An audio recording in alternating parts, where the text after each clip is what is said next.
میں عرض یہ کر رہا تھا کہ میں اور آپ ہم اگر ریاضتیں کر رہے ہیں، عبادتیں کر رہے ہیں، تلاوتیں کر رہے ہیں، ذکر و اذکار کر رہے ہیں، صدقہ کر رہے ہیں، زکوٰۃ دے رہے ہیں، تھوڑا سا اگر میرے اور آپ کے مسئلے میں عقیدے کے اندر یہ پھر چونکہ ہمارے ملک کا قانون یہ ہے کہ اپنا عقیدہ چھوڑو نہیں، دوسروں کو چھیڑو نہیں ہے، یہ کسی بے غیرت کا جملہ ہے۔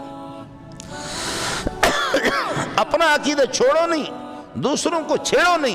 یہ وہ منحوس جو سرکار کے اور امریکہ کے کھاتے ہیں، اور یہاں پر اللہ آپ کا بھلا کریں، ان کے ہاں لڈو کا کوئی فرق نہیں، اپنا عقیدہ چھوڑو نہیں۔ میرا نبی اپنے عقیدہ اس نے چھوڑا نہیں، دوسروں کو چھیڑا، اور چھیڑنے کا طریقہ یہی ہے، ایک اللہ کو مان لو اپنی خوشی سے، اور یہ ہے کہ اپنے اختیار سے، اور اگر نہیں مانتے، دین کو نہیں مانتے، تو پھر ٹیکس دے دو۔ ہمارے ملک میں ٹیکس دے کر کے ٹیکس، ان پر ٹیکس، لیکن عربوں کے لیے تب بھی ٹیکس نہیں ہے، جزیرۃ العرب کے لیے نہیں، باقی ملکوں میں اجمیوں کے لیے، جزیرۃ العرب کے لیے یا اسلام قبول کرو یا جنگ ہوگی آپ سے۔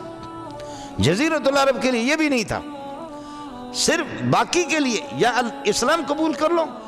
اور توحید کے قائل ہو جاؤ، اللہ کی وحدانیت کے، یا ٹیکس دے دو۔ ہمارے ملک کے قانون کے تحت اور ریاست اسلامیہ کے اندر ریاست کفریہ قائم کرنے کی آپ کو اجازت نہیں ہوگی، نہیں۔ تیسری صورت، ہمارے ملک میں رہتے ہوئے پھر بھی تم اپنے شرک اور اپنے بدعات اور اپنے خرافات اور اپنے کفر کے ہی ہے کہ تم یہ کرو گے، اس کی تبلیغ کرو گے، ہم آپ کو چھوڑیں گے نہیں، کسی بھی صورت میں نہیں چھوڑیں گے۔ اس لیے آپ نے اپنا عقیدہ چھوڑا بھی نہیں، اور دوسروں کی شرکیات کو خوب چھیڑا، دوسروں کی بدعات کو خوب چھیڑا، اور دوسروں کے خرافات کو خوب چھیڑا۔ رسوم جاہلیت کے جتنے رسوم تھے ان سب کو چھیڑا، سب کچھ جھگڑا جو ہے وہ اسی پر ہوا۔